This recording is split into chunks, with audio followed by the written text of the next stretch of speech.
नमस्कार. आज आपण पुन्हा नव्याने आपला भारताचा इतिहास आणि मध्ययुगीन काळाच्या संदर्भात अभ्यासण्याचा प्रयत्न करू. आपण या सीरीजमधलं युनिट क्रमांक किंवा थीम क्रमांक 1 ही राजकीय संरचनांच्या संदर्भात बघितली होती. म्हणजे मध्ययुगीन भारताच्या इतिहासाला ज्या दिल्ली सल्तनत आणि मुघलांच्या प्रशासकीय राजकीय कारभारापासून सुरुवात होती, तर त्या काळात नेमक्या कोणत्या प्रकारच्या राजकीय संरचना उदयास आल्या या संदर्भातल्या आपण काही गोष्टी बघून घेतल्या. आजच्या प्रक्रियेतलं आपण किंवा आज या सगळ्या संदर्भातला आपण युनिट क्रमांक थीम क्रमांक 2 जो आहे तो मिलिटरी आणि ॲडमिनिस्ट्रेटिव्ह सिस्टम्स म्हणजे सैन्य आणि प्रशासकीय व्यवस्था ह्या नेमक्या कशा होत्या, काय होत्या आणि त्या संदर्भात नेमकं या मध्ययुगीन काळाच्या संदर्भात काय काय नावं, उपाध्या, पद याची संरचना या काळात तयार झालेली आहे याचा आढावा घेणं आपल्याला या ठिकाणी अपेक्षित आहे. असं जसं की आतापर्यंत आपण ही माहिती करून घेतलेलीच आहे की 12व्या शतकापासून ते 16व्या-17व्या शतकापर्यंतचा कालखंड हा मध्ययुगीन भारताचा कालखंड म्हणून ओळखला जातो. आणि याच्यामध्ये प्रामुख्याने 2 महत्त्वाच्या राजवटींचा आणि राजकीय सत्तेचा की ज्याने दिल्ली आणि दिल्लीच्या आसपासचे संपूर्ण भूप्रदेश त्यांच्या अखत्यारीत आणण्याचा प्रयत्न केला होता, त्यांचा अभ्यास केला जातो. एक म्हणजे दिल्लीची सल्तनत आणि दुसरी म्हणजे मुघल कालखंड. या दोन्ही वांशिक दृष्टिकोनातून वेगळ्या पद्धतीच्या वंशातून आलेले राज्यकर्ते आहेत. त्यामुळे दिल्ली सल्तनत आणि मुघलांचा कालखंड हा 2 वेगळ्या पद्धतीने ऑपरेट होताना आपल्याला दिसतो. त्यामुळे काही साम्य संरचना म्हणून या दोन्ही राजवटींच्या कालखंडामध्ये आपल्याला दिसतात आणि काही छोट्या किंवा क्षुल्लक पद्धतीचे बदल आपल्याला यामध्ये दिसून येतात. परंतु जसं की आपण राजकीय संरचना बघत असताना वेगवेगळे ज्या काही राजकीय घडामोडी आणि त्याच्यातून कुठल्या पद्धतीचे लागेबांधे एकदेशीय राजे आणि मुघल आणि दिल्ली सल्तनत यांच्याशी होती, अशा पद्धतीच्या काही उहापोह आपण त्याद्वारे केला होता. आजच्या संदर्भात आपण पर्टिक्युलरली किंवा प्रामुख्याने नेमकं प्रशासन व्यवस्था म्हणून काय बदल अपेक्षित होते आणि काय बदल प्रत्यक्षात आले आणि ते ज्यांनी आणले त्याची नावं आणि की ज्याचा राजकीय इतिहास आपण समजून घेताना मागच्या याच्यात उल्लेख केलाच की जे काय शेरशाह होते, बादशाह होता, अकबर होता इत्यादी इत्यादी. तर या प्रत्येक राज्यकर्त्यांनी त्या राजांनी ते राजगादीवर आल्याच्या नंतर काही सुधारणा त्यांच्या त्यांच्या सोयीसाठी केलेल्या आपल्याला दिसून येतात. आणि यामध्ये प्रामुख्याने जी काय संरचना दिसते म्हणजे प्रशासकीय व्यवस्था म्हणूनची जी काही संरचना दिसते त्यावर वेगवेगळ्या घडामोडींचा आणि घटितांचा प्रभाव असलेला दिसून येतो. कारण यातली बरीचशी राज्यकर्ते किंवा अमीर ज्याला सरदार असं म्हटलं जातं किंवा नोबेलमॅन आपण त्या काळातले म्हणूया की ते म्हणजे दुसऱ्या परदेशातून किंवा गल्फ किंवा मिडल ईस्ट किंवा इतर प्रामुख्याने मध्य आशियातून बरेचसे सरदार आणि सगळे आलेले होते. त्यामुळे सरदार आणि सुलतान किंवा सरदार आणि सम्राट याचं एक विकसित नातं आपल्याला मध्ययुगीन कालखंडापासून दिसायला सुरुवात होते. कारण त्याच्यामध्ये बऱ्याचशा जे काही अमीर फॅमिलीज आहेत किंवा अमीर कुटुंब आहेत की जे खरं तर सरदार, नोबेलमॅन आणि हुतकुरू म्हणून आहे की ते कधीतरी सरदार, सुलतान बनतील या अपेक्षेने त्यांच्या अंतर्गत बऱ्याचशा बंडाळ्या आपल्याला दिसून येतात. त्यामुळे सुलतान किंवा सम्राट हा जो काही निवडून येत होता किंवा जो काही गादीवर येत होता त्याच्या पाठीमागे बऱ्याचशा या अमीरांचाही हात असायचा आणि बऱ्याचशा अमीरांना स्वतः त्या राजगादीवर जाण्याची अभिलाषा असलेली आपल्याला बऱ्याचशा उदाहरणावरून दिसते. उदाहरणार्थ अल्बेरुनी हा जो काही तत्कालीन इतिहासकार होता त्याचे जे काय दाखले आपल्याला मिळतात त्याच्यावरून या अमीरांच्या किंवा कुलीन वर्गाच्या इच्छा आकांक्षा अधोरेखित झालेल्या दिसतात. त्यामुळे हा सगळा जो पट आहे तो पट आता आपण राजकीय इतिहासापासून थोडीशी फारकत घेत नेमकं त्या एकदा राजकीय व्यवस्था स्थिरस्थावर झाल्यानंतर कोणत्या पद्धतीच्या प्रशासनाला सुरुवात झाली आणि त्याचा फायदा झाला, तोटा झाला तो मूल्यांकनाचा भाग वेगळा राहील. परंतु तत्पूर्वी त्याने कोणत्या पद्धतीच्या प्रशासकीय व्यवस्था आणि महसुलाच्या व्यवस्था स्थापित केल्या हे आपल्याला बघणं गरजेचं ठरतं. ओके. आणि या प्रशासनासोबतच अन्य दुसरा एक महत्त्वाचा मुद्दा या थीम 2 मध्ये बराच काळ उपस्थित असेल तो म्हणजे सैन्य आणि प्रशासन या दोन्ही व्यवस्थांचा सांगोपांग आढावा आपल्याला या ठिकाणी घेणं अपेक्षित आहे. म्हणजे कुठल्याही राज्यकर्त्यांसाठी त्याचं सैन्य हे खरं तर शत्रूंपासून त्याचा बचाव करण्यासाठी अत्यंत महत्त्वाचं मानलं जातं. आणि त्याचं प्रशासन हे त्या व्यवस्थेच्या अंतर्गत, राज्याच्या अंतर्गत बंडाळी विद्रोह याला रोखण्यासाठीचं किंवा याला याला एक राजकीय सत्ता स्थिर होण्यासाठी अंतर्गत प्रशासन अत्यंत खंबीर किंवा सुस्पष्ट असणे गरजेचं आहे. त्यामुळे सैन्य आणि प्रशासन म्हणजे अंतर्गत प्रशासन आणि बहिर्गत प्रशासन म्हणजे बॉर्डर किंवा सीमांवरती भागामध्ये असलेले सैन्य आणि अंतर्गत विद्रोह बंडाळी यांना या अशा पद्धतीच्या समस्याच तयार होऊ नये यासाठी असलेलं सुस्पष्ट आणि चांगल्या पद्धतीचे प्रशासन की ज्याच्यातून अंतर्गत कलह किंवा यादवी ला जन्म देऊ नये अशा पद्धतीचे धोरणं आणि अंतर्गत प्रशासन व्यवस्था राबवणं हे खूप महत्त्वाचं ठरतं. आणि त्यामुळे हा संपूर्ण खंड 2 जो आहे याचा भर हा प्रामुख्याने मध्ययुगीन कालखंडातल्या प्रशासकीय आणि सैन्य व्यवस्था या कशा पद्धतीच्या उभ्या राहिल्या, त्यांनी जुन्या संरचनांना काही धक्का दिला की जुन्या संरचनाच नव्या पद्धतीने नव्या परिवेशामध्ये आणल्या की काय याचे दाखले की याचं उत्तर आपल्याला या ठिकाणी मिळते. त्यातला या सगळ्या प्रक्रियेतला जो पहिला युनिट आहे म्हणजे खंड 2 मधला युनिट क्रमांक 1, परंतु या संपूर्ण भारताच्या इतिहास BHIC 133 या कोर्सचा युनिट क्रमांक 7 हा प्रामुख्याने प्रशासकीय सुधारणा आणि प्रशासकीय संरचनेवर आधारलेला आहे. त्यामुळे आजच्या लेक्चरपुरता आपण सैन्य व्यवस्थेकडे कमी लक्ष देऊ, किमान सुरुवातीची प्रशासन व्यवस्था नेमकी काय होती आणि त्या प्रशासनामध्ये वेगवेगळ्या ज्या काही संरचना उदयास आल्या, वेगवेगळी जी काही पदं अस्तित्वात आली, वेगवेगळ्या ज्या काही ग्रामरचना न्यायालयीन रचनापासून ते सुलतानाचे अधिकार नेमके काय काय होते, या सगळ्या गोष्टींचा उहापोह आपल्याला या लेक्चरमध्ये करता येणं शक्य आहे. त्यामुळे जसं आपण इतर सगळ्या गोष्टी किंवा इतर सगळी व्याख्यानं समजून घेतो, या व्याख्यानाचा ढाचा सुद्धा तशाच पद्धतीने राहणार आहे. सुरुवातीला आपण नेमका हा जो काय सैन्य आणि प्रशासकीय व्यवस्था समजून घेण्याची का गरजेची आहे, नेमकी त्याची उद्दिष्ट काय आहे, म्हणजे कुठलेही उद्दिष्ट अधोरेखित केल्याशिवाय तो विषय नीट समजणं शक्य नाही. त्यामुळे आपण पुन्हा सैन्य आणि प्रशासन व्यवस्था समजून घेण्यासाठी नेमकं अभ्यासकर्त्यांनी किंवा अभ्यासक्रम बनवणाऱ्यांनी काय उद्दिष्ट उदाशी बाळगलेली याचा सुद्धा आढावा घेऊ. त्याच्यानंतर ह्या सगळ्या पार्श्वभूमीचा किंवा ह्या सगळ्या ज्या काही रचना उभ्या राहिल्यात या कुठल्या गरजेतून आणि नेमकं त्याची पार्श्वभूमी काय याचा उहापोह आपण या विषयाच्या परिचयामध्ये करत असताना घेऊ. जसं आतापर्यंत आपण बघितलं की मध्ययुगीन भारताचा इतिहास किंवा मध्ययुगीन कालखंड हा प्रामुख्याने 2 राजवटींचा आणि 2 राजकीय घराण्यांचा इतिहास म्हणून सुद्धा प्रबळ एम्पायरचा इतिहास म्हणून सुद्धा बघितला जातो, ज्यामध्ये दिल्ली सल्तनत आणि मुघल असं दिसून येतो. परंतु या सगळ्या प्रकरणामध्ये आपण नेमकी दिल्ली सल्तनतीची सुरुवात आणि मुघलांची सुरुवात कशी झाली, कुठे झाली, त्याच्या मागची राजकीय मीमांसा आपण बघितल्या. आज आपण त्याच्या संदर्भातच हे जे काय सल्तनत ज्यांनी स्थापन केली त्या सल्तनतीचा आणि त्यांचे सर्वोच्च अधिकारी असलेल्या खिलाफत यांचा आणि खिलाफत या चळवळीचा किंवा खिलाफत या प्रक्रियेचा जो प्रमुख असतो खलिफा याचा नेमकं नातेसंबंध काय आहे हे उलगडून दाखवण्याचा प्रयत्न सुद्धा या ठिकाणी होणार आहे. आणि कारण खरं तर हे जे काही दिल्ली सल्तनत तयार झाली म्हणजे ज्याची प्रशासकीय संरचना तयार झाली त्याचा सुरुवातीचा जो आधार आहे किंवा त्याचे जो संबंध आहे सुरुवातीपासूनचे बराच काळ ज्याला ते सर्वोच्च नेता मानत होते ते म्हणजे खलिफा. त्यामुळे जागतिक पटलावरच्या मोठ्या एका समुदायाचा प्रमुख म्हणून म्हणजे मुस्लिम समुदायाचा प्रमुख म्हणून या खलिफाकडे बघितलं गेलं. आणि या खलिफा जी संरचना राबवत होता किंवा खलिफा ज्या संरचनेचा भाग होता ती सगळी संरचना ही खिलाफत या नावाने ओळखली गेली.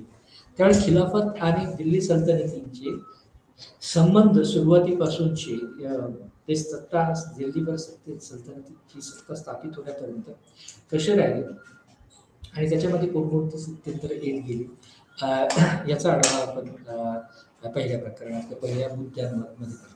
त्यानंतर दिल्ली सल्तनतीच्या अंतर्गतलं जे काही प्रशासन आहे त्या प्रशासनाचं नेमकं स्वरूप समजून घेण्याचा आपण प्रयत्न या ठिकाणी करणार.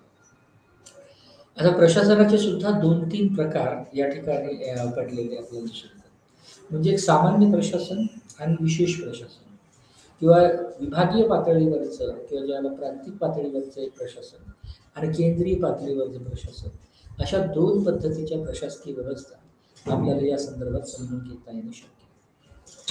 आता सामान्य प्रशासनामध्ये बरेचसे असे जे विभाग आहेत, की ज्याचा उल्लेख हा संपूर्ण ठिकाणी किंवा जो सामान्यपणे सर्वांना माहिती असतो. ओके. परंतु त्याचा आणि केंद्रीय प्रशासनाचे नेमके संबंध काय असतात याबद्दल बरीचशी जाणीवेची अनुपस्थिती आपल्याला दिसते. त्यामुळे दिल्ली सल्तनतीच्या अंतर्गत प्रशासनाचं जे काही स्वरूप आहे ते समजून घेत गेलं तर आपण त्याचं केंद्रीय प्रशासनाशी असलेलं संबंधांवर सुद्धा भाष्य करणार आहोत. कारण या सगळ्या प्रक्रियेमध्ये दुसरं स्वरूप प्रशासनाचं किंवा सत्तेचं तयार झालं ते म्हणजे प्रांतीय किंवा प्रांतिक लेवलचं किंवा प्रांतिक पातळीवरचं प्रशासन असते प्रशासनाचं स्वरूप. आणि काही काही राजे यांच्या प्रायोरिटीज किंवा त्याचे प्रेफरन्सेस वेगवेगळे असल्यामुळे सुरुवातीच्या काळात प्रांतिक प्रशासन किंवा सैन्य प्रशासन किंवा याला एक वेगळ्या पद्धतीचं वजन किंवा वलय होतं. पण नंतरच्या काळामध्ये विशेषतः तुघलक आणि शेरशाह वगैरे हे जे आले त्याच्यानंतर ही सगळी सत्ता केंद्रीकृत होण्याकडे त्याचा कल वाढला. आणि त्यामुळे केंद्रातलंच प्रशासन हे जास्त प्रबळ, स्थिर आणि व्यवस्थित असावं असा एक विचार नंतरच्या प्रशासकांनी, नंतरच्या राजांनी केलेला आपल्याला दिसून येतो. ओके. त्यामुळे दिल्ली सल्तनतच्या अंतर्गत जे काही केंद्रीय प्रशासन होतं त्यामध्ये प्रामुख्याने आपल्याला सुलतान आणि सुलतानाची भूमिका, विराजते खान किंवा विराजत, दिवाण ए अर्ज, इतर विभाग, गुलाम आणि कारखान्यांचे विभाग या प्रमुख विभागांची वर्गवारी समजून घेता येणं शक्य आहे. जसं की सुलतान या पॉईंटमध्ये आपण किमान सुलतानाशी संबंधित असलेले जे काय अधिकार किंवा त्याचे अधिकार क्षेत्र होते आणि सुलतानातच या दिल्ली सल्तनतीमध्ये नेमकं काय स्थान आहे याचा आढावा आपण घेणार.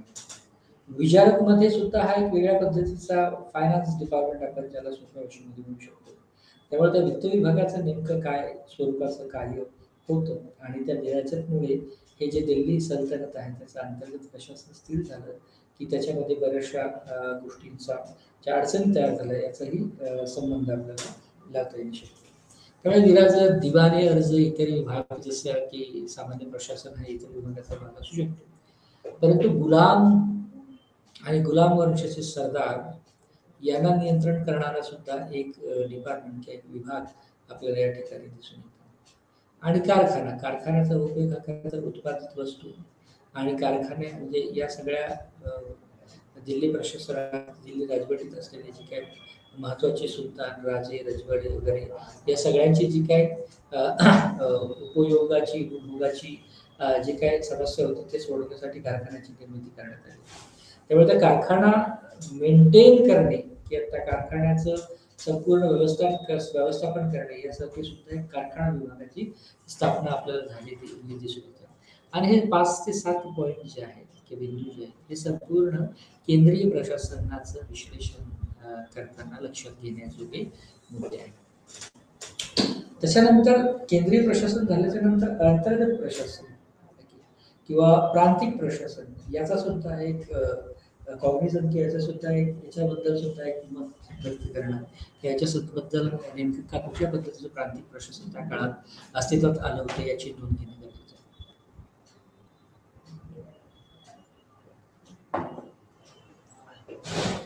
कारण केंद्राला सुलतान आणि सुलतानाचे जे काही सहकारी आहे त्याच्या मदतीने ते सगळं सरकार चालवलं जाऊ शकतं की केंद्र सरकार चालवलं जाऊ शकतं. प्रांतिक प्रशासन सुद्धा हे तितकंच महत्त्वाचं असलेलं त्या प्रांतिक प्रशासनावर किंवा प्रांतिक अधिकाऱ्यावर त्यावर जबाबदाऱ्या देण्यात आल्या होत्या त्याच्यावरून आपल्याला ते दिसून येऊ शकतं.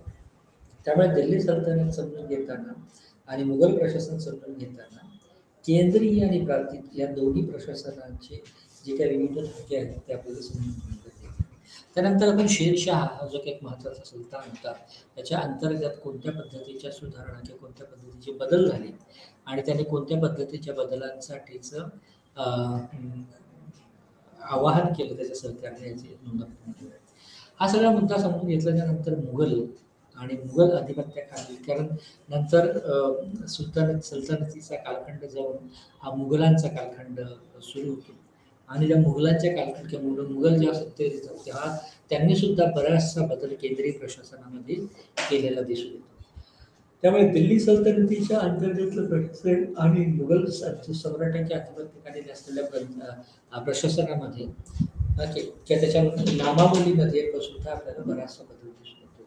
म्हणजे दिल्ली सल्तनतीचं प्रशासन डिस्क्राईब करताना किंवा त्याचं वर्णन करताना सुलतान, बिराजन, दिवाणी, अर्ज, इतर विभाग, गुलाम, कारखान्याची नोंद घेतली.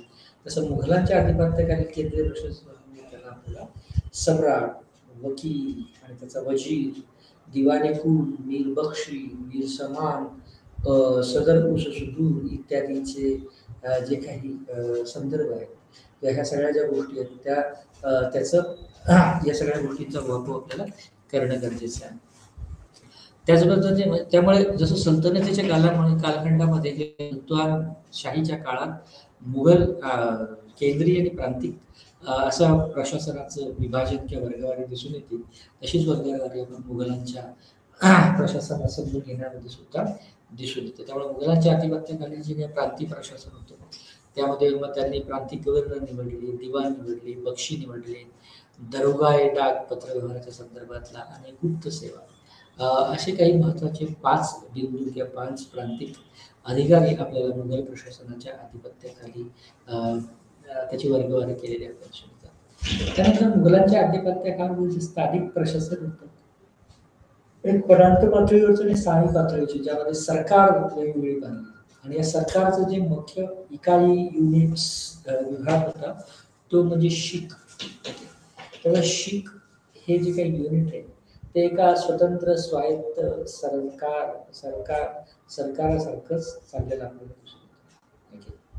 त्यामुळे सरकार ही नेमकी संकल्पना काय आहे, परगण्याचं प्रशासन नेमकं कसं होतं आणि त्याला म्हणजे रूल्स अँड रेग्युलेशन्स, कायदा आणि नियमांची अंमलबजावणी करण्यासाठी जे काही ठाणे आणि ठाणेदार होते त्याचा सुद्धा आढावा आपण मुघलांच्या अंतर्गत असलेले जे काही स्थानिक प्रशासन होतं त्याची नोंद घेणे गरजेचं आहे.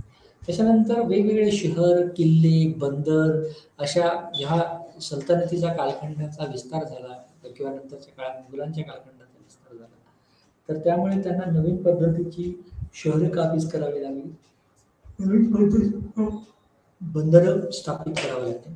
ही शहर बंदर आणि स्थापित करताना किंवा गेल्यानंतर त्याचं व्यवस्थापन आणि त्याच्या जबाबदाऱ्या देण्याची जेव्हा वेळ आली तेव्हा या शहर, किल्ला, बंदर प्रशासन राबवण्यामध्ये आपल्याला कोतवाल आणि किल्लादार या 2 महत्त्वाच्या बंदर प्रशासकांची बंदर प्रशासनाचा जो काही प्रश्न आहे तो समजून घेतला येऊ शकतो. त्यामुळे कोतवाल, किल्लेदार, बंदर प्रशासन चालवण्यासाठीचा एक वेगळा अधिकारी इत्यादी सगळ्यांचा आढावा आपल्याला या ठिकाणी घेतला येऊ शकतो. आणि शेवटी या मुघल साम्राज्याचं प्रशासनाचं स्वरूप या सगळ्या बिंदूंमुळे आपल्याला समजून येण्यासाठी महत्त्वाचं. त्याच्यामुळे हा पॉईंट, हा बिंदू किंवा ही धडा याचा कॉग्निझन्स घेण्यामध्ये जे काही महत्त्वाचे उद्दिष्ट समोर ठेवलेली आहे त्यामध्ये याद्वारे आपल्याला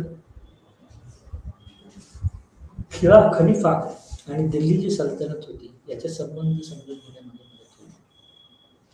त्यामुळे या निमित्ताने दिल्ली सल्तनत आणि खलिफाचे संबंध समजून घेत असताना आपल्याला खिलाफत याच्यावर सुद्धा प्रकाशित होत टाकणे शक्य आहे.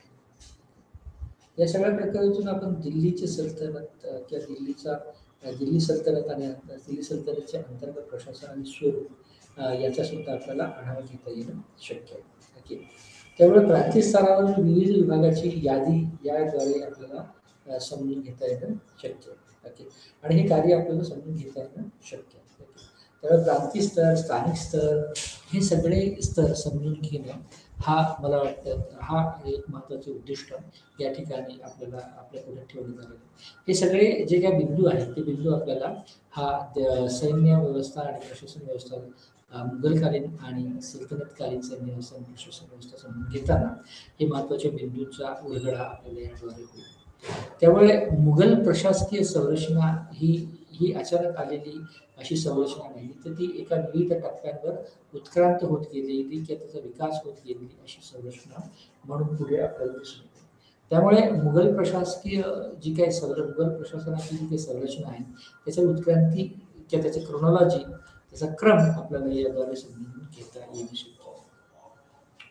त्याचबरोबर मुघल राजवटीत जे काय प्रमुख प्रांताधिकारी होते त्या प्रांताधिकाऱ्यांची विविध कर्तव्य, त्याच्या जबाबदाऱ्या या संदर्भातल्या चर्चा आपल्याला याद्वारे समजून घेता येणं शक्य आहे. त्याला प्रांताधिकारी जसा होता तसा स्थानिक पातळीवरचा सुधारित प्रशासन होत. त्यामुळे स्थानिक पातळीवरचा प्रशासकीय त्याची मांडणी आणि त्याचा केंद्रीय प्राधिकरणाशी असलेला संबंध किंवा त्याचा केंद्रीय प्रशासकाशी किंवा प्रशासकीय प्रमुखाशी असलेला संबंध समजून घेणं हे सुद्धा एक महत्त्वाचं वैशिष्ट्य या ठिकाणी दृष्टीत आहे. तर शहर आणि बंदराचं जे काय वैशिष्ट्य आहे ते आपल्याला याद्वारे समजून घेण्यात. प्रशासन हा आपल्याला या काळामध्ये प्रशासनाची नीट समजून घेते. त्याचबरोबर दिल्ली सल्तनत आणि मुघल साम्राज्य हे जे दोन शासनकर्ते होते, या दोन शासनकर्त्यांच्या अंतर्गत जे काही नियंत्रण ठेवण्याची जी दोघांची या दोन्ही राजवटीची पद्धत होती त्याचं मूल्यांकन करणं आपल्याला याद्वारे शक्य आहे.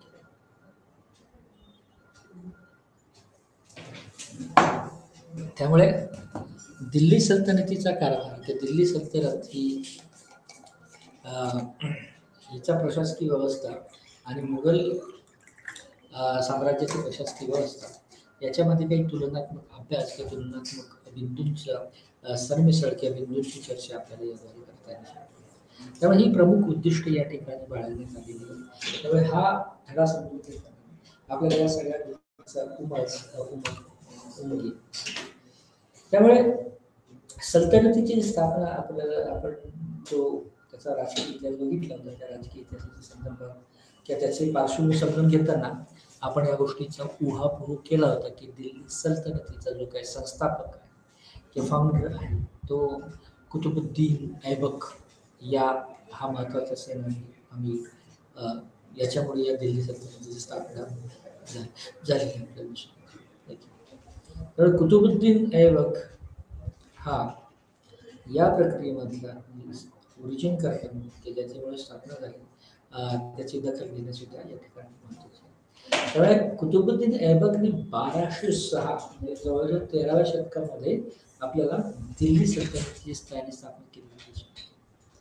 आणि आतापर्यंत जो काय आपण राजकीय इतिहास बघितला त्याच्यामध्ये हे सगळे नामोल्लेख आणि सणावळ्या सुद्धा आलेल्या आहेत की दिल्लीची जी सल्तनत होती ती नेमकी कुणी स्थापन केली, तर त्याचं उत्तर आहे कुतुबुद्दीन ऐबकने 1206 स्थापन केली.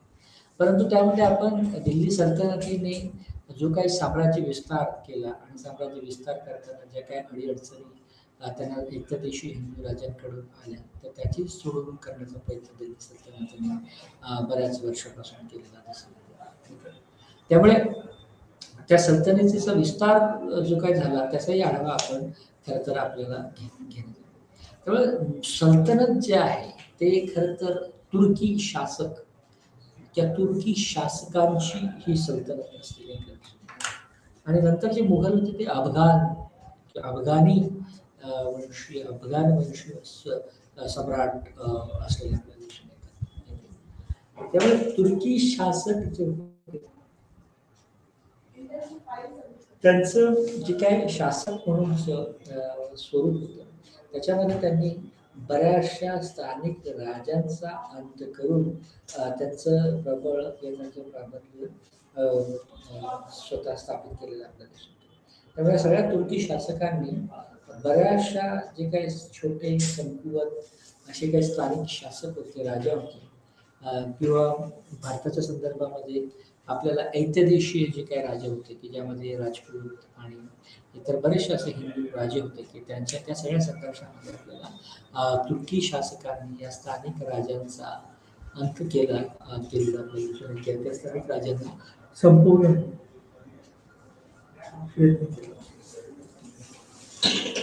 आणि या सगळ्या प्रक्रियेमध्ये जेव्हा आपण प्रशासनाबद्दल बोलतो तर प्रशासनामधलं म्हणजे सुरुवातीच्या दिल्ली सल्तनतीच्या प्रशासनामधलं अत्यंत महत्त्वाचा अधिकारी की ज्याला नगद गोळा करण्याचे आणि महसुलाचे अधिकार होते तो म्हणजे आमीर किंवा ज्याला कुलीन वर्ग असं सुद्धा म्हटलं जातं. आमीर किंवा कुलीन वर्ग.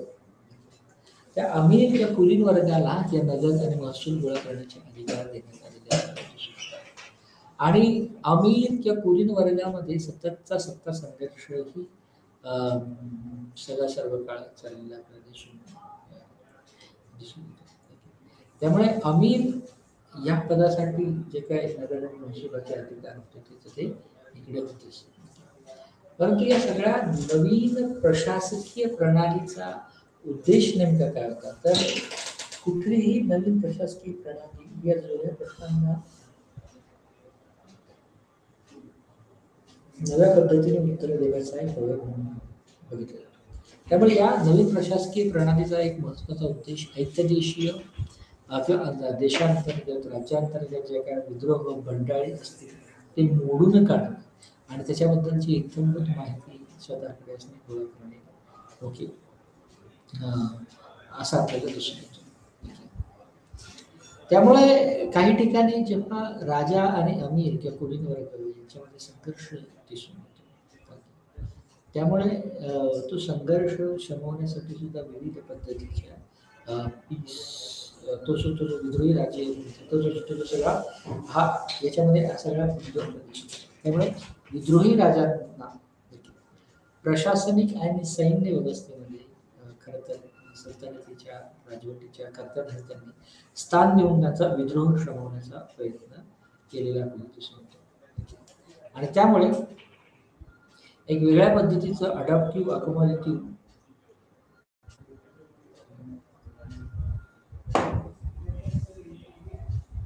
अशी स्ट्रॅटेजी मुघल सुलतान काळामध्ये आपल्याला सुरू म्हणजे एक तर हे जे काही तुर्की शासक होते ते त्यांच्या साम्राज्य विस्ताराला घेऊन फार गंभीर आणि ते करत असताना जर समजा तिथे विरोध उभा राहिला तर बंड आणि बंडांमुळे किंवा हे जे काय या सगळ्यामुळे जो विद्रोह भारत होता तो विद्रोह शमवणं हे सुद्धा गरजेचं होतं. त्यामुळे विद्रोह झाल्याच्या अगोदरच ह्या सगळ्या प्रश्नांची सोडवणूक करणे आणि त्याद्वारे विद्रोही जी काही गट आहेत राजा आहेत किंवा स्थानिक आहेत देशी आहेत त्यांना त्या राजांना प्रशासनामध्ये अत्यंत महत्त्वाच्या किंवा कुशल अशा पदांवर समाविष्ट करण्यात आपल्याला दिसून त्यामुळे अशा विद्रोही राजांना प्रशासनामध्ये आणि सैन्य व्यवस्थेमध्ये स्थान देऊन व्यवस्थेच्या विरोधातला जो काय रोष तत्कालीन व्यवस्थेची विरोधातला रोष शमवण्याचा प्रयत्न आपल्याला या ठिकाणी झालेला असतो.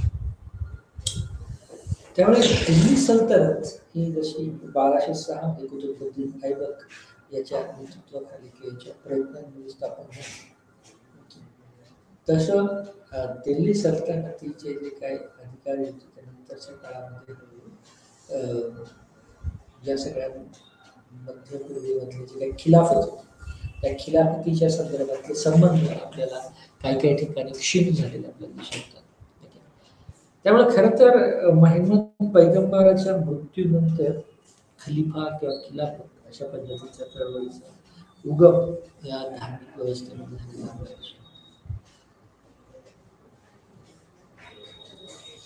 पण या सगळ्या खिलाफतीचा जो प्रमुख आहे तो प्रमुख सुद्धा मुस्लिमच असावा, राजनैतिक असावा, धर्मप्रमुख असावा या सगळ्या संदर्भांची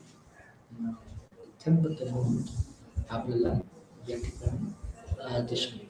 त्यामुळे पैगंबराचा मृत्यू झाल्याच्या नंतर खिलाफत संरचना खिलाफत व्यवस्था याची वाढ झालेली आपल्याला दिसून येते आणि त्याचा प्रमुख हे ऑब्विसली मुस्लिम याच्याकडे झालेला आपल्याला दिसून येतो की त्यामुळे जो मुस्लिम होता खिलाफतीचा तो मुस्लिम प्रमुख जो होता तो राजनैतिक आणि धर्मप्रमुख किंवा राजनैतिक प्रमुख व्यक्ती आणि धर्मप्रमुख व्यक्ती असाही त्याच्याकडे बघितलेला होता.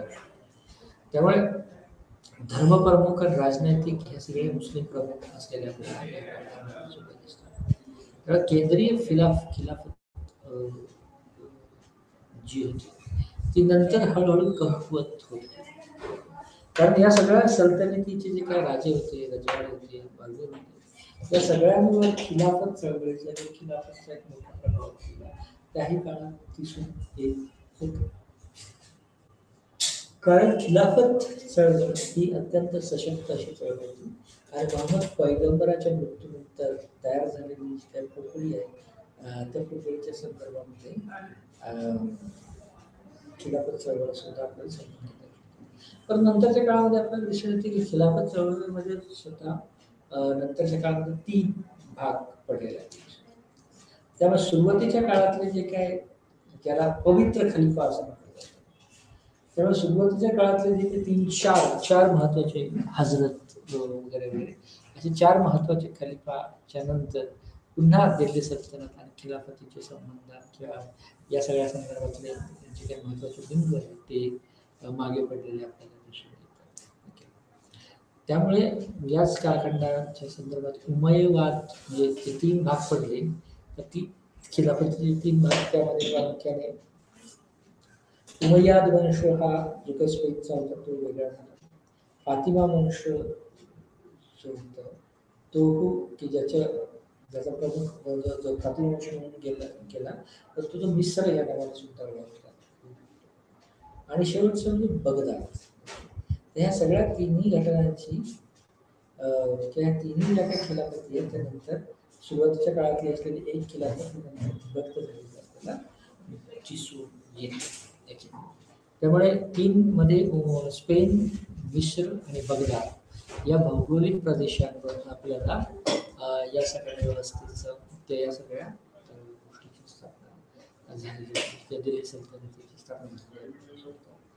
आणि जे काही खलिफा होता, खिलाफत होती, तीही आपल्याला या ठिकाणी क्षीण होताना क्षीण झालेलीच आपल्याला या ठिकाणी दिसून येते.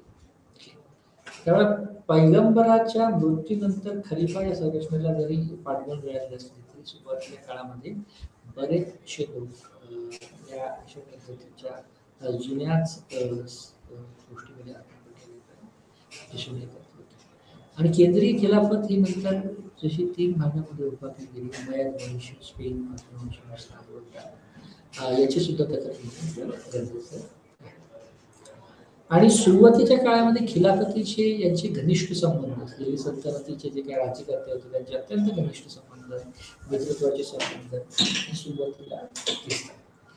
परंतु नंतरच्या काळामध्ये म्हणजे मोहम्मद पैगंबर काही प्रमुख राज्यकर्त्याच्या नंतर ही खिलाफत चळवळ पुढे नेणारा असा सक्षम कोण नसल्यामुळे सुद्धा ही खिलाफत चळवळ होताना दिसते. त्यामुळे दिल्लीचा जो सुलतान होता, त्या दिल्लीच्या सुलतानानेच खलिफाला मान्यता दिलेली आहे. त्याचबरोबर खुतबा आणि इतर अनेक ज्या काही सरकारी शासकीय अशा पात्रव्यवहाराच्या बाबतीत गोष्टी आहेत, त्या सगळ्यांवर दिल्ली सुलतानाचा एक मोठा प्रभाव या ठिकाणी दिसून. त्यामुळे खलिफाला मान्यता देणे आणि त्या खलिफाचं इतर सगळ्या वस्तूंवर निर्विवाद वर्चस्व असतं. त्यामुळे हा जो काही महत्वाचा भाग आहे तो भाग सुद्धा आपण समजून घ्यावा. त्यामुळे दिल्ली सुलतान याने खलिफाला मान्यता दिलेली असते. त्याचबरोबर खुतबा की जो शुक्रवारच्या दिवशी की जो एक विशिष्ट प्रकारचा असा धर्मोपदेश आहे, त्यामुळे त्याची सुद्धा आपल्याला माहिती या ठिकाणी. त्यामुळे धर्मोपदेशक दिल्लीचा सुलतान इत्यादी माहिती आपल्याला. त्यामुळे दिल्ली प्रशासनातली जी काही शासन होती त्याची प्रकृती नेमकी, त्या शासनाचा नेमका स्वभाव कसा होता, ते प्रशासन नेमकं कसं होतं याचा सुद्धा आपल्याला ओझरता उपयोग करणं गरजेचं आहे. त्यामुळे सुरुवातीच्या काळातली जी काही सल्तनत होती ही जी काही सल्तनत होती तर तुर्क वंशीय अशी सल्तनत होती. त्यामुळे तुर्कांचं राज्य जरी या कालखंडात वाढलं असं म्हटलं तरी वापरत.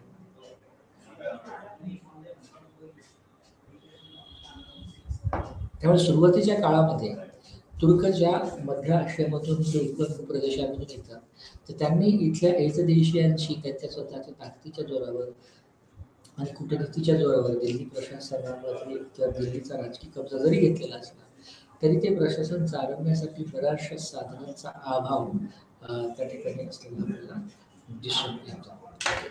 त्यामुळे साम्राज्य तर स्थापन होतं, परंतु त्याचा आता अजेंडा काय, त्याचं नेमकं काय करायचं, ओके, आणि कुठल्या पद्धतीच्या साधनं म्हणजे ज्या जी उणीव खरं तर प्रशासकीय सुधारणांनी भरून काढलेली आपल्याला दिसून येते. परंतु हा सगळा तुर्की राज्य स्थापनेचा आणि तुर्की राज्य साधन अभावाचा असा जो काही असा एक तिढा आपल्याला हे प्रशासन किंवा त्या प्रशासनाची शासन कृती नेमकी कशी होती ती आपल्याला याद्वारे समजून घ्यायची. तर तुर्की राज्य स्थापन झाल्याच्या नंतर त्यांनी बऱ्याच ठिकाणी धर्मनिरपेक्षवादी किंवा म्हणजे दोन पद्धतीच्या कायद्यांचं अंमलबजावणी आपल्याला या कालखंडामध्ये झालेली दिसून येते. एक म्हणजे इस्लामिक कायदे आणि एक म्हणजे इस्लामिक कायदे की जे शर्यत या नावाने सुद्धा ओळखले जातात, आणि धर्मनिरपेक्ष कायदे की जे जवाबीत या नावाने सुद्धा ओळखले जातात.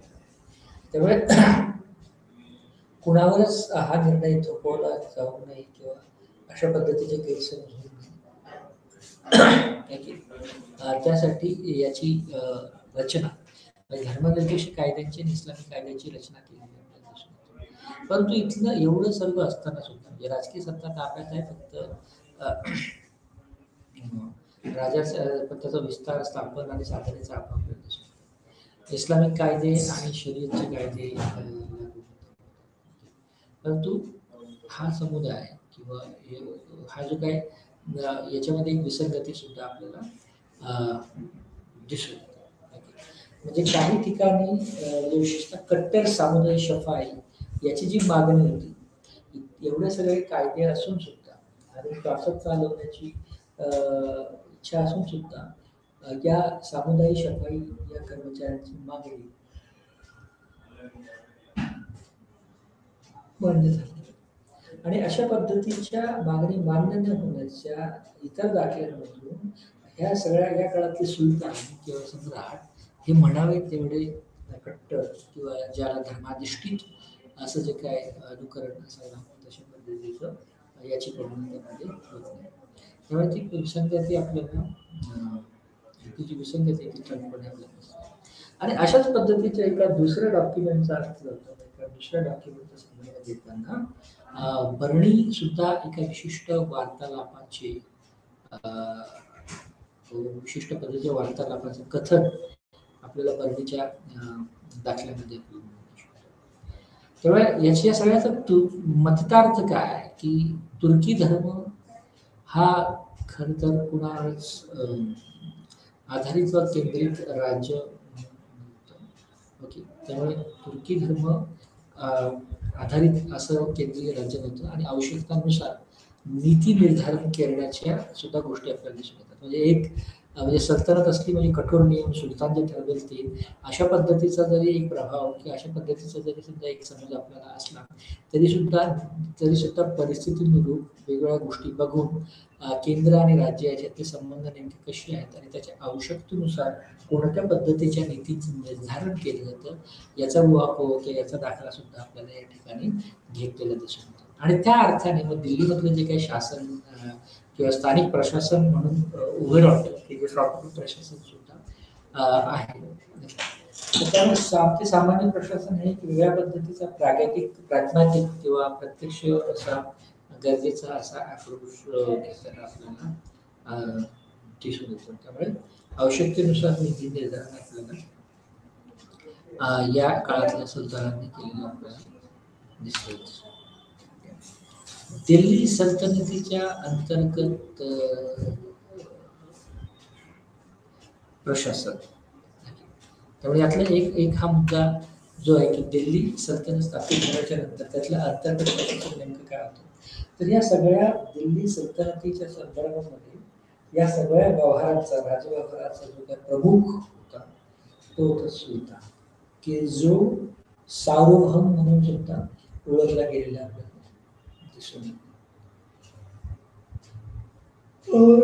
हे जे सुलतान आहेत, जोपर्यंत या सुलतानांचा संबंध खिलाफत किंवा खलिफाशी होता, तोपर्यंत हे सगळे सुरुवातीला अत्यंत कमजोर अशा पद्धतीचे सुलतान होते. परंतु नंतर ते बरेच शक्तिशाली झाले, त्याचं वेगवेगळे प्रभाव क्षेत्र तयार झाले आणि सुलतान म्हणून स्वतःची एक वेगळी महत्व आपल्याला या ठिकाणी आपल्याला दिसून येतं. त्यामुळे सुरुवातीला कमजोर पण नंतर शक्तिशाली, नंतरच्या काळामध्ये सगळ्या फील्डमध्ये एक वेगळं रिमार्केबल किंवा महत्वाचं अशा गोष्टी सुलतान करताना आपल्याला दिसून येतात. त्यामुळे सुलतान हा सगळ्या सल्तनतीचा एक महत्वाचं पद होता. त्याच्या प्रमुख जबाबदाऱ्या सुद्धा आपल्याला होत्या, कारण सुलतान हा त्या विशिष्ट समुदायाचा प्रमुख म्हणून सुद्धा गणला गेलेला आहे. आणि खुतबा देण्याचे आदेश होते. खुतबा म्हणजे औपचारिक धर्मोपदेश करण्याच्या औपचारिक धर्मोपदेश करणे, सुलतानाचे नाव त्याच्यावर टाकणे, सुलतानांनी नाणी पाडणे. ओके, तर ह्या सगळ्या गोष्टी, या सगळ्या जबाबदाऱ्या आपल्याला सुलतानाकडे, किंवा सुलतान हा या सगळ्या जबाबदाऱ्यांमधला प्रमुख माणूस आपल्याला दिसून येतो. त्यामुळे बऱ्याच ठिकाणी ह्या सगळ्या जबाबदाऱ्या म्हणजे त्याने खुतबा, म्हणजे शुक्रवारच्या दिवशी हा खुतबा केला जायचा, की ज्याला औपचारिक धर्मोपदेश सुद्धा म्हणतात.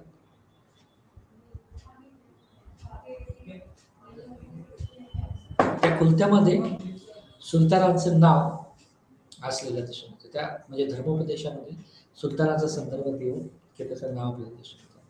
त्याच पद्धतीने या काळामध्ये नाणी पाडण्याचं जी काय प्रमुख जबाबदारी होती, किंवा राजाच्या सुलतानाच्या संमतीशिवाय नाणी पाडणे हे शक्य होतं. त्यामुळे पडलेल्या नाण्याचा जो काय कारभारी होता तो सुद्धा आपला सुलतान असलेला दिसून येतो. आणि बऱ्याचशा म्हणजे त्या काळातल्या नाण्यांवर खुदा नावाचा जो उल्लेख आहे तो सुलतानशाहीसाठी, सल्तनतीसाठी वापरला गेलेला आहे. त्यामुळे त्या काळात जे काही नाणं पाडलं त्याच्यावर सुलतानाला खुदा या नावाने संबोधन त्याचं केलेलं असतं. त्याचबरोबर सुलतानाचं या सगळ्या समूहांमध्ये एवढं महत्व असल्यामुळे या सुलतानाला ईश्वराची प्रतिकृती किंवा ईश्वराची छाया असं सुद्धा म्हटलं गेलं, असे दाखले बऱ्याच ठिकाणी आपल्याला मिळतात. त्यामुळे ईश्वराची प्रतिकृती म्हणजे सुलतान, की ज्याला तत्कालीन शब्दामध्ये झील अल अल्लाह असं म्हटले गेले. त्यामुळे सुलतान हा सगळ्या समुदायाचा प्रमुख होता. तो खुतबा किंवा धर्मोपदेशांमधला धर्मोपदेशित करण्यामधला महत्वाचा अधिकारी होता. ओके, त्याचबरोबर तो स्वतः नाणी पाडण्यामध्ये होता आणि त्याच्यावर तो स्वतःला खुदा असं म्हणून घेत असे. ईश्वराची प्रतिकृती म्हणून त्याच्याकडे बघितलं गेलं. परंतु या सगळ्यांचे एक टीम याला कलेस, की त्याला सहकार्य करण्यासाठी वकील दर, की ज्याची दरबारी राजदरबारावर राहील. ओके, आणि दुसरा होता अमीर हाजी. अशा काही महत्वाचे पद होते. अमीर हाजी याची जी जबाबदारी होती ती वेगवेगळ्या पद्धतीचे समारोह आहे, त्या संबंधात पाळले जाणारे जे काही शिष्टाचार आहेत, याची जबाबदारी अमीर हाफिजकडे. वकील दर आणि अमीर हाफिज हे खरं तर सुलतानांचे सहकारी म्हणून याची होती. त्यामुळे दिल्लीच्या सुलतानशाहीच्या अंतर्गत प्रशासनाचा कारभार समजून घेताना या बिंदूंशी, की जे बिंदू महत्वाचे आहेत, तर या ठिकाणी या सगळ्याचा उल्लेख आपल्याला करता येतो. नंतरचा जो महत्वाचा दिल्ली सल्तनतीच्या अंतर्गतचा जो विभाग होता तो म्हणजे दिवाणी विराजत. मराठीमध्ये ज्याला आपण वित्त विभाग असं म्हणतो, तर तो दिवाणी विराजत या नावाने त्यामुळे या सगळ्या प्रक्रियेमध्ये म्हणजे दिवाणी विभाग किंवा दिवाणी विराजतमध्ये जो काही प्रमुख होता, या सगळ्या महसूल गोळा करणे, वेतन देणे, सगळ्या गोष्टींचा हिशोब देणे, वित्ता गोळा करणे, या सगळ्या महत्वाची जबाबदारी जी होती ती वजीरकडे असलेली आपल्याला. त्यामुळे वजीर या वित्त विभागातल्या रचनेत अत्यंत महत्वाचं असेल. डेझिग्नेशन या ठिकाणी आपण दिसू शकतो. त्यामुळे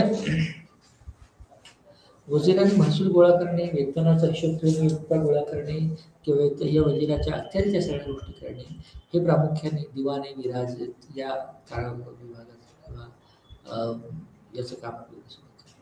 त्याच पद्धतीने त्या सगळ्या राजव्यवस्थेचा हिशोब हा लेखाधिकारे करवी करून घेणे आणि महसूल बाकी गोळा करणारा दिवाने मुस्तकरात याची सुद्धा आपल्याला नोंद आपल्याला आढळते. कारण प्रमुख लेखाधिकारी जो आहे या संदर्भातला सुलतानशाही संदर्भातला त्याचा नामोल्लेख मशरीफ मुमालिक म्हणून ओळखला जातो. आणि जे उर्वरित असे जे महसूल आहे किंवा होते त्या उर्वरित महसूल गोळा करण्याचं जो काही कारभार होता त्याच्याकडे होता त्याला दिवाने मुस्तखराज अशा 2 पद्धतींच्या पदांची निर्मिती हा दिवाने विराजत किंवा दिवाने विराजत किंवा विराजत दिसून येतो. त्या प्रमुख लेखाधिकाऱ्याला तत्कालीन टर्मिनॉलॉजीमध्ये मशरीफ मुमलिक आणि महसूल बाकी असणारा आहे त्याला दिवाने मुस्तरक म्हणून ओळखलं. त्याबरोबर दिवाने अर्ज हा जो विभाग आहे या सगळ्या सुलतानशाहीचं प्रशासन संबंधित ते दिवाने अर्ज हे सैन्य विभागासाठी असलेलं नाव आपल्याला दिवाने अर्ज म्हणायचं. कारण सैन्य विभागाचे संबंधित हा दिवाने अर्ज नावाचा विभाग याचा जो प्रमुख होता दिवाने अर्जचा जो प्रमुख होता तो आरिज मुमालिक या नावाने ओळखला गेला. त्यामुळे हा जो दिवाने मुमालिक होता की जो सैन्य विभाग सांभाळायचा याच्याकडे कुठली जबाबदारी होती तर जी काही युद्ध प्रसंगी किंवा इतर प्रसंगी सुद्धा जी रसद होती त्या रसदीची देखभाल करण्याची जबाबदारी रसदीच्या ही सगळी रसद आणि परिवहन विभागाची जबाबदारी आपल्याला आरिज मुमालिक याच्याकडे आपल्याला दिसून येते. त्याचबरोबर या काळात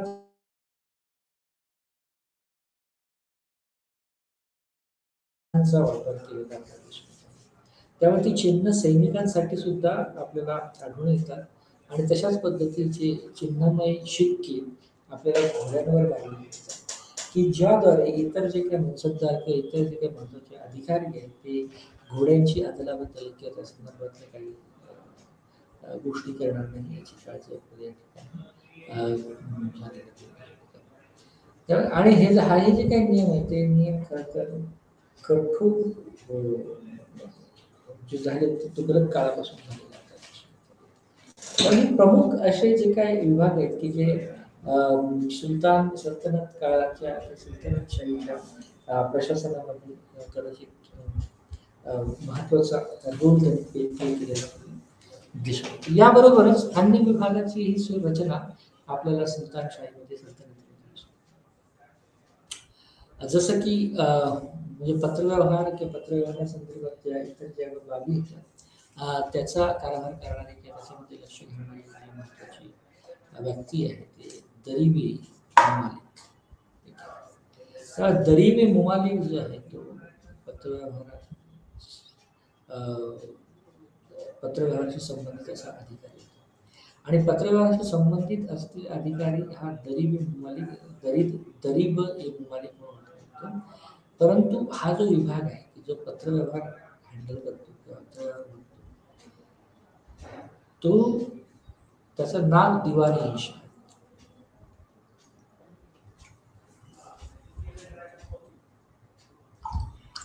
त्या दिवाणी इंशा या विभागामध्ये पत्रव्यवहाराशी संबंधित गोष्टी घडामोडी चालायचा त्याचा प्रमुख दरिबे मुमालिक असायचा. जे काही महत्वाचे राजकीय आणि धार्मिक आणि इतर महत्वाच्या जनतेला ॲड्रेस करणारे जे काही महत्वाचे फरमान सुलतानकडून सोडले जायचे ते फरमान तयार करणे आणि ते फरमान जाहीर करण्याची जबाबदारी दिवाणी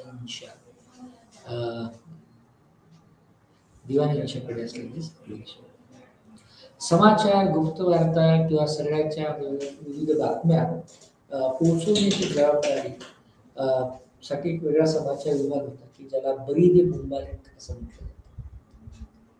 त्यामुळे दिवाने रिलासक ओके हे सद्र सुरू त्याचा जो प्रमुख आहे ओके त्यामुळे दिवाने रिलासकचा जो प्रमुख आहे तो सद्र सुधीर या नावाने ओळखला जातो आणि समाचार विभागाचा प्रमुख बरीद मुंबालिक या नावाने ओळखला जातो. आणि दिवाने रिलासक म्हणजे हा सर्वोच्च अधिकारी म्हणून याची गणना केली जाते. आणि दिवाने रिलासक हे खरं तर न्यायालयीन प्रक्रियेशी संबंधित असलेला जो विभाग आहे त्याची तोच खरं तर विभाग आहे. परंतु हा न्यायालयीन अधिकार क्षेत्रामधला सर्वोच्च अधिकारी म्हणून गणला जातो. कोण तर सद्र उजुस्कू. आणि जे काही धर्मविषयी जे काही विविध न्यायिक आणि धार्मिक पद्धतीच्या गोष्टी आहेत त्याचा कारभार दिवाने रिलासत या विभागामध्ये होत असल्याने दिसून येतो. म्हणजे उदाहरणार्थ काझींची नियुक्ती करणे, प्रांतिक याच्यावर एखादा अधिकारी नेमणे, वक्फ व्यवस्थित चालत राहणे याची व्यवस्था करणे. ओके तर हे सगळे जे काही प्रकार आहेत ते दिवाने रिलासतच्या अंतर्गत येत असतात. त्याचबरोबर काझी उल कुज्जात नावाचा विभाग होता. खरं तर सुलतान हा कुठल्याही न्यायिक प्रक्रियेच्या किंवा विवादाच्या किंवा सगळ्या संदर्भामध्ये सुलतानाचा शब्द अंतिम होता. त्यामुळे सुलतान हाच प्रमुख न्यायाधीश वगैरे असं म्हटलं तरी चालेल. परंतु नंतरच्या काळामध्ये की जेव्हा काझी उल कुज्जात याची विभागाची निर्मिती झाली होती त्याचं नियंत्रण हे खरं तर एका न्यायाधीशाकडे करण्यात आलं की ज्याचं संपूर्ण न्याय प्रक्रियेसंदर्भातलं रूल्स अँड रेग्युलेशन्स बघणे असं ते काम होतं. परंतु हा सुलतानाच्या नंतरचा अत्यंत महत्त्वाचा न्यायाधीश म्हणून त्यामुळे सुरुवातीच्या काळातला जो प्रमुख न्यायाधीश आहे तो असलाच. त्याचबरोबर नागरिकांना नियंत्रण ठेवण्यासाठीच एक जी काय रचना किंवा एक जी विभाग होतो त्याचं नाव होतं मुहत्सिब. म्हणजे नागरिकांनी बंड करू नये, नागरिकांनी वेगवेगळ्या नीती नियमांचं पालन करावं, रूल्स अँड रेग्युलेशन फॉलो करावं अशा अपेक्षा या काळातल्या मुहत्सिब विभागाला होत्या. त्यामुळे हा विभाग नागरिक नियंत्रण विभाग किंवा मुहत्सिब म्हणून सुद्धा याचा नामोल्लेख आपल्याला लक्षात येतो. त्याचबरोबर या सगळ्या राजकीय प्रणाली किंवा प्रशासकीय यंत्रणा हा सुदृढ राहाव्यात किंवा त्याला एक दीर्घकाळ राहावा यासाठी गुलाम सुद्धा या काळामध्ये असलेल्या अपेक्षा आहेत. आणि जे गुलाम आहेत त्या गुलामांना मॅनेज करणारा त्या गुलामांचं व्यवस्थापन करणारा सुद्धा एक विभाग आपल्याला याच कालखंडामध्ये दिसतं की ज्याचं नाव होतं दिवाने बंदगान. त्या दिवाने बंदगान हे गुलामांना व्यवस्थापन करणारा. त्याचबरोबर कारखाने सुद्धा होते की जे या सगळ्या प्रशासकीय व्यवस्थेचा भाग असलेल्या प्रदेशात. त्या कारखान्यांमध्ये दोन पद्धतीचे कारखाने आपल्याला या ठिकाणी.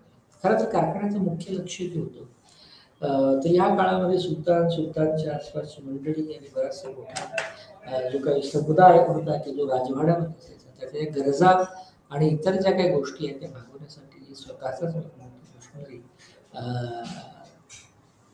आपल्याला या काळात दिसून येतो. त्यामुळे हे जे कारखाने ते दोन पद्धतीचे असलेले आपल्याला दिसून येतात. एक तर प्रत्यक्ष उत्पादन घेणारे कारखाने आणि दुसरे गोदाम. प्रत्यक्ष उत्पादन घेतल्यानंतर गोदामामध्ये प्रामुख्याने स्टोरेज असलेलं आपल्याला. त्यामुळे गोदाम आणि उत्पादन हे प्रमुख कारखाने की जे या राजवाड्याच्या अंतर्गतल्या अधिकारी त्याचे सहकारी सुलतान यांच्या गरजा भागवतील. आणि या सगळ्यांचा प्रमुख जो होता तो अमीर म्हणून ओळखला जायचा. या कारखान्याच्या संदर्भातला प्रमुख अमीर. आणि या सगळ्यांचा हिशोब किताब ठेवण्यासाठी मुतसर्रिफ याची नियुक्ती आपल्याला या ठिकाणी असलेली झाली. दिल्ली सल्तनतीच्या अंतर्गत आर्थिक आणि स्थानिक प्रशासन होतं त्यामध्ये हळूहळू नंतर केंद्रीय सत्तेचं प्राबल्य वाढलं. आणि जुन्या काळातले किंवा जुन्या व्यवस्थेतले मुफ्ती वाली याचे जे काही अधिकार होते तेही त्यांच्याकडचे अधिकार केंद्राकडे अधिकार घ्यायला लागले. प्रांतासाठी म्हणजे वेगवेगळ्या प्रांतांची रचना झाली, गावांची रचना झाली, त्या गावांचे वेगवेगळे घटक तयार झाले. त्यावेळेस केंद्रीकृत प्रशासन हळूहळू स्थिर आणि प्रबळ होत असताना आपल्याला दिसून येतं. त्या परंतु प्रांतासाठी एक वेगळ्या पद्धतीचं सरकार किंवा वेगळ्या पद्धतीची नामावली तयार करण्यात आलेली आहे, ज्यामध्ये 'हिसाब दिवाण' की त्याचं मुख्य लक्ष या प्रांतामध्ये जे काही घडलेल्या घटनावली होत्या त्या संदर्भातला हिशोब ठेवला. ओके. त्यावेळेस हिसाबी दिवाण किंवा वेगवेगळ्या गोष्टींचं या प्रांताच्या संदर्भातला हिशोब ठेवणे आणि यांना सहकार्य करण्यासाठी म्हणून वेगवेगळ्या कारकुनाची नियुक्ती प्रांतिक स्तरावर आपल्याला झालेली दिसून येते. तेव्हा अशा पद्धतीने प्रांतिक प्रशासन सुद्धा आपल्याला या ठिकाणी दिसून येते. आणि गाव हे त्या काळातले एकक असं म्हणले गेले. त्यामुळे गावाचं प्रशासन करणे हे सुद्धा महत्वाचं किंवा हे सुद्धा अधोरेखित केलेलं आपल्याला. त्यामुळे गावाच्या प्रशासनामध्ये आपल्याला खोत, पटवर्धन, चौधरी इत्यादी महत्वाच्या वेदिकावली किंवा नामावलींचा उल्लेख आपल्याला दिसून येतो. आणि प्रांतांचा न्याय निवडण्यासाठी आपल्याला काझी, सदर न्यायालय हे दिसून येतात की ज्यामध्ये कोतवाल हे एक अत्यंत महत्वाची भूमिका बजावताना आपल्याला दिसून येतात. त्याचबरोबर शेरशहाच्या अंतर्गत की शेरशहाने निरंकुश या केंद्रीभूत सत्ता याचा आढावा घेतल्याने आपल्याला दिसून येतो की त्याच्या अंतर्गत निरंकुश सत्तेची स्थापना झाली. त्याच्याही काळात गाव, परगणा, शीख अशी एक वेगळी प्रशासनाची साखळी आपल्याला दिसून येते. आणि गाव आणि राज्याला जोडणारा महत्वाचा बिंदू म्हणून मुकादम याची नियुक्ती करण्याची दिसून येते. हे सगळं प्रशासन हँडल करण्यासाठी हिंदी, फारसी या सगळ्या भाषा शिकलेले कारकून याची गरज आपल्याला या ठिकाणी शेरशहाच्या काळात दिसून येते. त्यामुळे बरेचसे परगणे मिळून विभागीय सरकार की त्याला शीख म्हटले गेले. त्या शिखाचे प्रमुख शिकदरग असे होते. तेव्हा शेरशहाच्या काळात जवळजवळ 66 प्रकारचे सरकारी शीख त्यावेळी काझींचं काम हे दिवाणी खटले चालवणं होतं, शिकदारांचं काम फौजदारी खटले चालवणं होतं. अशा पद्धतीचं एक प्रशासन आपल्याला या ठिकाणी दिसून येतं. याबरोबर आज इथे आपण थांबू.